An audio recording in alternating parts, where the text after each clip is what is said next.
Hi guys. So if you're one of those people that has consistently been struggling with consistency, do you see what I did there? If you've been consistently struggling with consistency, you know what you want to do. You want to do those things. You set your goals. You decided, okay, I will wake up, I'll do this. I'll wake up, I'll do that. You even have a to-do list. You do all of these things, but you still have a consistency problem.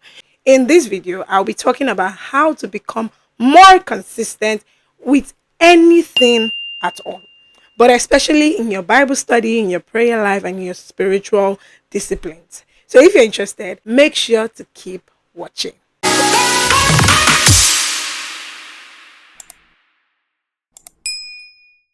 Okay, so I'm going to be highlighting from my book, Validated. Yes, if you've not read this book, I don't even know what you're doing. Yes, I wrote a book. This book, I wrote it. It's actually a Christian fiction book, but there's so many life lessons to learn from it. I decided that I wanted to write fiction, but I wanted to write a book that would actually give life lessons. I wanted to write a book that was also relatable for many Christians. And if you, like me, went through many of those teenage issues, dealing with boys, dealing with self esteem issues, trying to be validated by boys, by your parents, by, society, this book is for you. You will relate a lot with it. And the best part about it is that you would even learn a lot from it. And I'm not just saying it because I just want to sell my book. I want to actually share a life lesson about consistency from this book. And it's taken from chapter 13. In chapter 13 of Validated, my main character at this point, there's been a change in character, and in page 90 she says, I know some of you are finding it hard to stay consistent with Bible study. Trust me, I've been there too, but there are a few practical tips that has helped me stay grounded, and I believe that they can help you too. She glanced around the room, seeing how the anticipation had returned. She knew that for many, studying the Bible wasn't just about discipline, it was a lifeline, just like it had been for her. And so she started. Number one, make Bible study a priority. So in this book, Validated by Fadikemi Adeoye, yeah, in this book, Bolanle, my main character, is trying to impact knowledge into her new mentees and new. I think let me not spoil it. I'm not gonna spoil it. But yeah, she was trying to impact knowledge. And someone had asked, oh, how do I get consistent? How do I become better with the Bible? You're gonna see nuggets of different teachings like that in this book. But for the purpose of this video, I wanted to share this particular highlight from the book. And she says that number one is to make Bible study a priority. And this point is so good. And I feel like we can relate this to any aspect of our life. You're trying to become better at gymming. Make it a priority. You're trying to become better in your school. Make it a priority. You want to become consistent in anything at all. The first step is from the heart. It's from the inside. Make it a priority. And I'm not saying make the priority of like, yeah, it's important. Let me explain. She says, this can't be something we only do when we feel like it. Proverbs 8:17 says, I love those who love me, and those who seek me diligently find me. The key word here is diligently. We need to approach God's word with that same diligence. A lot of us don't understand that if you want to achieve anything in life, you have to be diligent. You have to go for it hard. Don't feel like it's something that has to just do easy. And let me tell you a secret. Why I say it starts from the heart. This morning I started exercising, and this morning I started exercising at the first day of this year. That's January 1st, and we're in March. This morning, as I wanted to start exercising, a thought came to my head like, Madam, are you trying to lose weight? Why are you even disturbing yourself? Just stop, because I was getting tired. And then the other voice came and said, no, don't stop. Keep going. You can do it. You can do it. Guess which voice I listened to? The you can do it voice. The problem that makes people not to be consistent is that a lot of people listen to the you don't really have to do it. It's not that deep. You're not going to die if you don't do it. And so we don't do it. And that's why some of us will now say, okay, I'll do it later. Maybe tomorrow. And tomorrow never comes. And that's how you now start to label yourself procrastinator. There are two voices in your head. The voice that will tell you, this is so easy.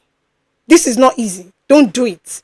The voice that will make you panic. The voice that will make you say, don't stress yourself. Life is not that hard. And the voice that will tell you, you can't do it. The voice that you decide to hush is the voice that will determine what you become and whether you become consistent.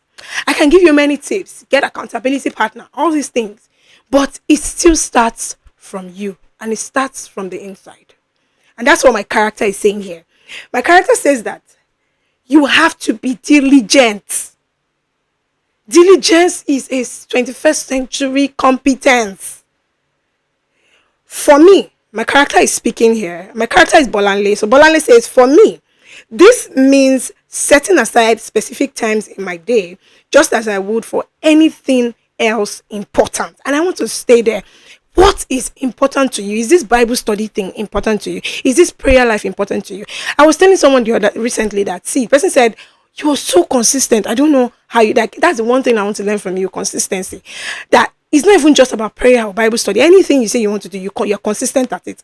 I said, And I looked at the person, I said, do you know that you're also consistent? You're consistent in pressing your phone. You're consistent in going to work. Why? Because you know that you need to get paid. You're consistent in pressing your phone because you get entertained when you pick up your phone. You're consistent in eating because you are hungry and you need to feed. People are consistent in what they want to be consistent at. But each of us, we all have something that we are consistent with. So you have to sit with yourself, pick a pen and paper and ask yourself, what are the things that I'm consistent, that I do consistently without stress? Number one, it can be eating. Number two, sleeping. Number three, pressing my phone. Number four, gisting with my friends. Number five, maybe I go to church every Sunday. That's a good consistency. Whether it's a bad thing or a good thing, whether it's a good habit or a bad habit, most of us are consistent at something. And so, look at those things that you're consistent at and ask yourself, why am I consistent at this thing? Is it because I know that it is very, very important to me?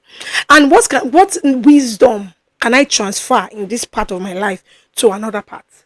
What is that thing that you're so good, you're so consistent at? Transfer that thing to the Bible study, the prayer life, the whatever.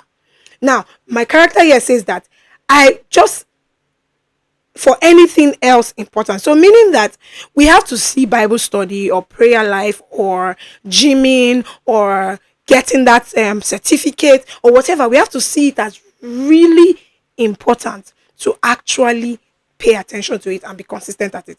So what is the trick? The trick is to rewire your mind and begin to see the benefits.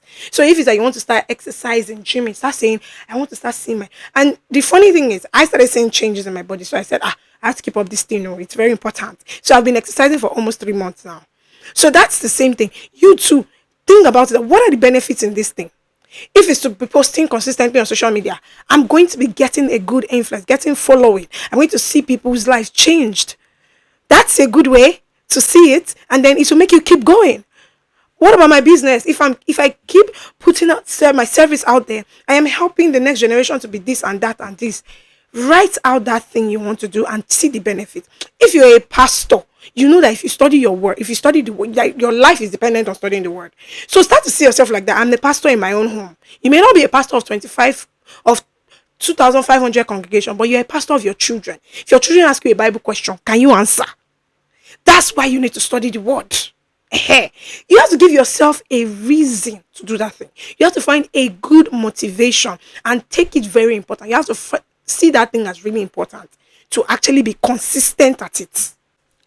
Now, my character continues by saying that the mornings are best for me.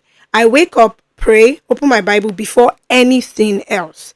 I'm not saying you should do this in the morning, but I would say that making it the first thing you do helps you to set the tone for the day. It's like giving God the first fruits of your time. Just as he asks for the first fruits of everything else in our life. When you prioritize time with God, you find that he speaks to you in ways that guides you throughout the day. So, set a specific time, whether it's in the morning, during lunch, or before bed. Protect that time. Guard it like it's a meeting with God himself. Because it actually is. So there you go. This is one of the tips that my character is sharing. And I really think that this point is so good. The next point actually says start small and be consistent, and that's such a good point also. Whenever you want to start being consistent at something, don't rush yourself.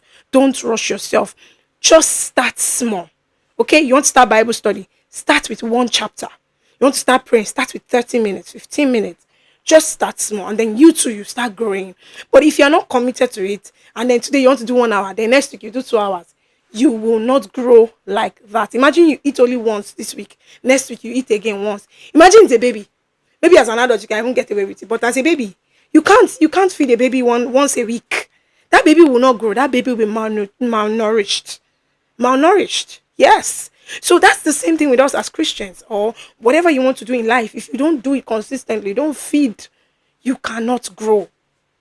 That's it. So you have to trick your mind, rewire your mind, start believing that this thing is so beneficial. Write it down, start telling yourself, put a picture of that beneficial thing in front of you. Maybe that business, whatever it is, put it in front of you. Begin to sit and say, yes, I can do it, I can do it. And hush that voice that is telling you that let's just stay in our comfort zone. Hush it. See, I'm filming this video now and I'm going to work. The comfort zone voice told me, let's not do it, don't bother. The other voice said, no, let's do it. Let's do it. So I prepared earlier before going to work. I said, let me quickly film this video. That's how to get consistent. You have to make sacrifices to be consistent. A lot of people don't know this. My final point, it's also written in this book, but I just want to quickly highlight it, is that you should make your vision or your goal, make it something that you don't have to go the extra mile to get it done. What do I mean? For example, I wanted to start exercising. I decided, okay, I want to go to the gym. But I looked at it that my timing may not work. Going to the gym, coming back, taking care of the children, going to work, because I have a full-time job. So I asked myself that, what's the realistic thing I can do to still get this exercise thing going for me? So I now made some dietary changes. I said, okay, maybe I'll stop eating at a certain time. And then I went on YouTube. I downloaded a workout video. And so I followed that workout routine every day. So at least I exercise 4 to 5 times a week. That is the best way to reduce the barriers to consistency. And I always say this a lot. If you follow me that long, you know that I always say reduce the barriers, that the things that are the obstacles and that are affecting you from achieving that goal. Reduce them as much as possible, and you will start becoming consistent. Good news! This International Women's Day, I'll be giving out this book at a whooping discount. The hard copy of Validated, my book, will be given out at 5,000 naira, and the soft copy on Seller will be given out at 3,000 naira. So if you have not bought this book yet, you need to go copy your copy now. Yes, you need to go and get your copy. Trust me, this book is a life-changing book. You can ask all the great people that have actually read this book.